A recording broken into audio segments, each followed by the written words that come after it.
Basara supreme court ఆదేశాల మేరకు మహారాష్ట్రలోని ధర్మాబాద్ తాలూకా బాబ్లీ ప్రాజెక్టు 14 గేట్లను బుధవారం ఎత్తివేసి గోదావరి జలాలను శ్రీరామ్ నగర్ ప్రాజెక్టు వైపు విడుదల చేశారు.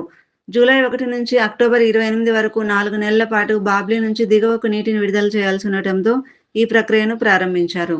ఈ కార్యక్రమంలో central water commission, CWC Hyderabad అధికారులు, మహారాష్ట్ర జలవనరుల శాఖ అధికారులు, తెలంగాణ సాగునీటి శాఖ అధికారులు సంయుక్తంగా పాల్గొని గేట్లను తెరిచారు. బాబ్లీ ప్రాజెక్టు నుంచి ప్రారంభ దశలో సుమారు 0.2 టీఎంసీ గోదావరి జలాలు టీఆర్ఎస్పీకి చేరనున్నట్లు అధికారులు తెలిపారు.